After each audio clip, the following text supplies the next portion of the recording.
Good morning, all the students. How are you? Are you fine? Very good. I am also fine. Open your science textbook and unit number is 15. Topic name is Air Around Us.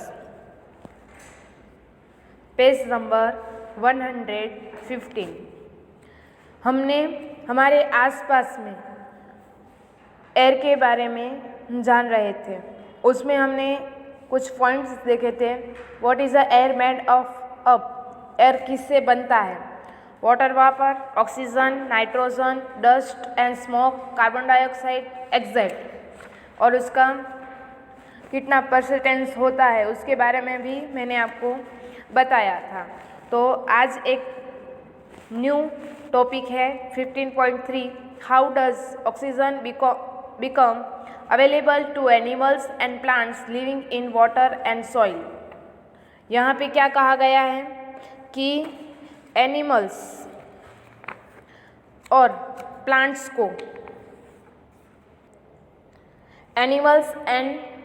को किस तरह oxygen मिलता है, यानी soil में से उनको और पानी में से कैसे वो ऑक्सीजन लेते हैं उसके बारे में. Activity 5. Take some water in glass or metal container. Head in slowly on tripped stand. Well before their water begin the boil, look carefully in the inner surface of the container. तो आपको एक glass लेना है और एक container लेना है. ट्रॉइप पे आपको क्या करना है, उसको गर्म करना है. Do you see tiny bubbles on the inside? आपको अंदर से आपको पहले देख लेना है कि उस पानी कितने तक आया है. उसके बाद आपको देखना है कि आप जब उसको पानी को गर्म कर रहे हैं तो उसमें बबल्स होते हैं. This bubbles come for the air dissolved in water. When you had the water to begin with, the air dissolved in escape. As you continue heating, the water himself turns into the vapor and finally begins the boil. We learned in chapter number 8 and 9 that animals living in water use the dissolved oxygen in water. हमें पता है कि वो जब bubbles होंगे तो पहले पानी ने, हवा ने, एयर ने अपनी जगह रोकी थी, बट जब वो गर्म हो जाएगी तो एयर खुद किस में आ जाएगी, वापर बन जाएगी.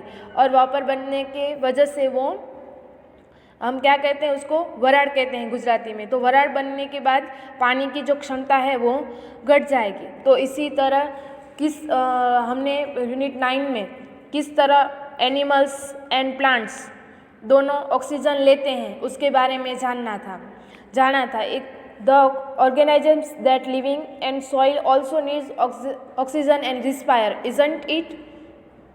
तो यहाँ कहा गया है कि ऑर्गेनिजम्स यानी जो ज़मीन में जो तत्व रहते हैं यानी सजीव रहते हैं उनको ऑक्सीजन की बहुत ज़रूरत होती है. Are you right?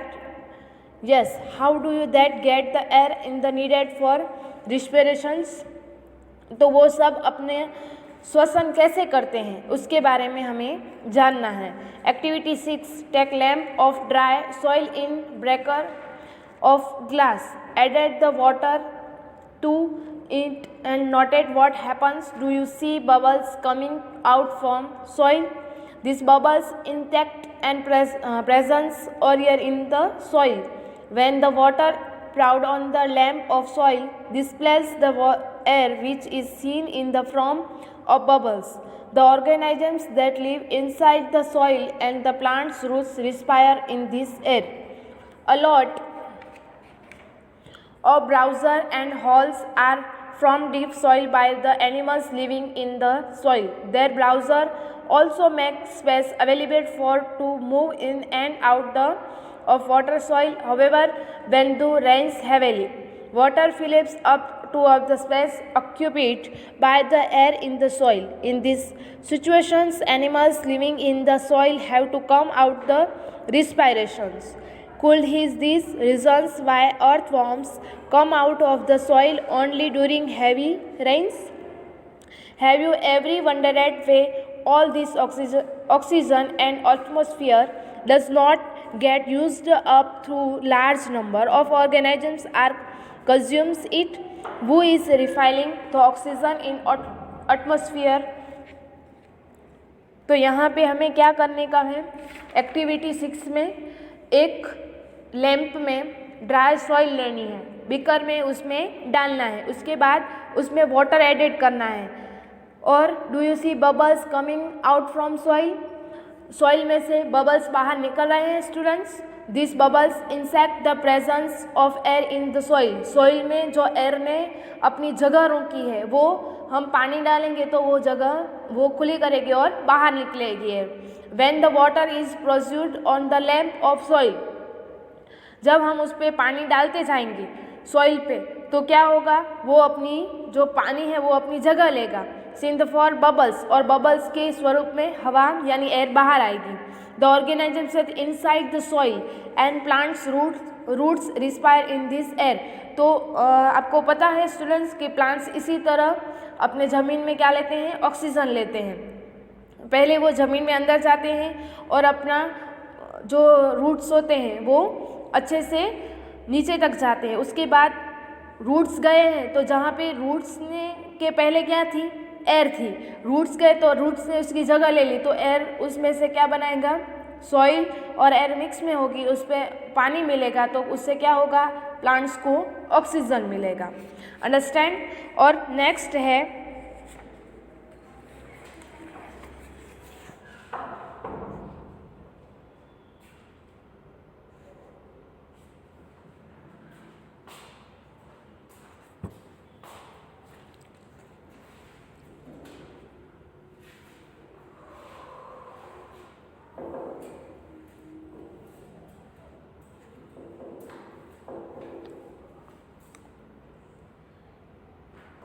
तो यहाँ पे ये कह रहे हैं कि एक ब्राउज़र में, यानी जो एनिमल्स होते हैं, जो सॉइल में अंदर एनिमल्स रहते हैं, तो वो एनिमल्स क्या करते हैं, अंदर से ही बहुत ऊंडे तक जाते हैं, यानी soil by animals living in this soil and this burrows of make space available to air move the out the soil. और वो जो सॉइल के अंदर और बाहर दोनों तरफ एयर आ सके और इनसाइड और आउटसाइड हो सके, इस तरह वो उसमें जगह बनाते हैं। बट जब बहुत सारी वर्षा यानी बारिश होती है, हैवी जब बारिश होती है, तब रेन्स होती है, तब क्या होता है कि जो एयर ने जो जगह रोकी है वो जगह क्या हो जाएगी, फिल हो जाएगी। किसकी मदद से, पानी की मदद से।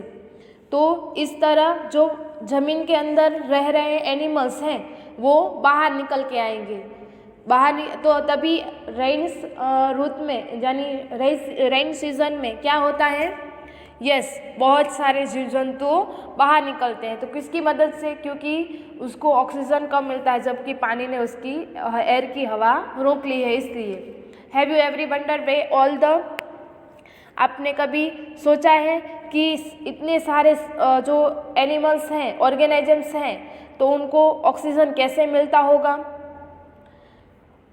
जो refilling in the oxygen in atmosphere, atmosphere में ऑक्सीजन कैसे बनता होगा? How is the oxygen in the atmosphere replets, तो यहाँ कैसे ऑक्सीजन रिप्लेट्स होता है? Question, in chapter number 7 we read about the photospheres. In this process, plants make their own food and oxygen is produced along with it. Plants also consume oxygen and respiration, but they produce more than it then consumes. That is the way we say plants produce oxygen. It observes that animals cannot living without plants. The balance of oxygen and carbon dioxide in the atmosphere is maintained through respiration in the plants and animals and by the photosynthesis in plants. In this interdependence and plants the animals, we can now appear and important at this life on earth. Are there any other use of air? Have you heard about the windmill? यानी look at fig, wheat mill.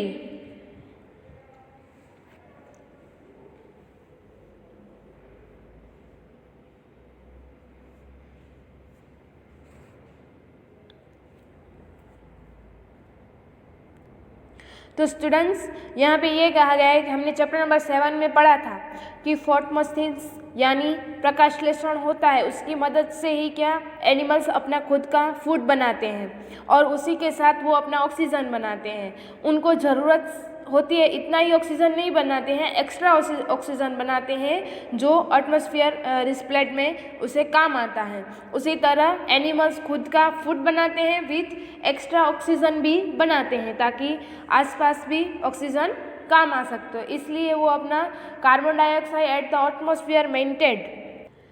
Oxygen and carbon dioxide maintain किसकी मदद से होता है? Respiration की मदद से।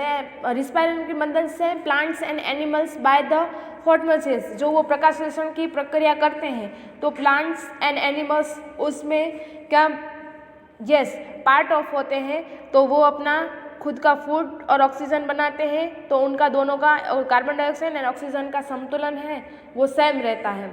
तो इसी वजह से हम यहाँ कह सकते हैं कि ऑक्सीजन के बिना जीवन शक्य नहीं है, हमारी लाइफ शक्य नहीं है। तो यहाँ how important air is life on earth, तो अर्थ पे ऑक्सीजन कितना इम्पोर्टेंट है उसके बारे में अर्थ पे एयर कितनी इम्पोर्टेंट है उसके बारे में यहाँ बताया गया है। There other used of air, सिर्फ एयर सिर्फ हमें जीने के लिए नहीं बट एक्स्ट्रा वर्क में भी एयर बहुत यूज़ होती है। Have you heard about the wheat mill, तो यहाँ पे हम जो गुजराती में उसको क्या बोलते हैं? पवन चक्की। ये बहुत ओल्ड पिक्चर है बट अभी लेटेस्ट जो व्हीट मिल आ गई है उसके बारे में हम जान सकते हैं। The wheat mill makes the wheat mill rotate, the wheat mill use the draw water from tubelets and the run flowers mills. तो tubelets and run flour mills यानी हमें जो घर में घंटी होती है ना उसको रन फ्लोर मिल्स कहते हैं। Wheat mills are also use the generator electricity.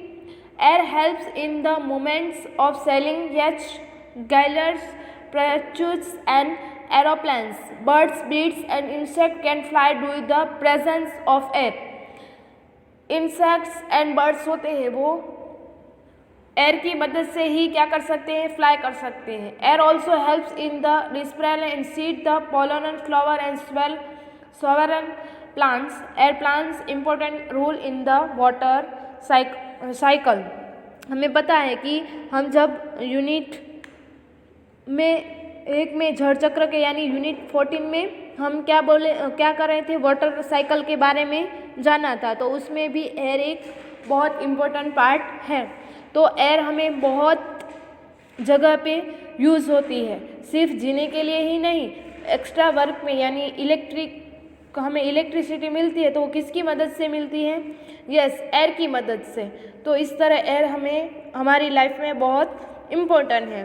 तो आई होप कि अंडरस्टूड दिस चैप्टर। आपको today is your homework, read this chapter number 15। आपको पूरे का पूरा चैप्टर नंबर 15 रीड करने का है। अगर कोई भी क्वेश्चन हो तो मुझसे पूछ सकते हो।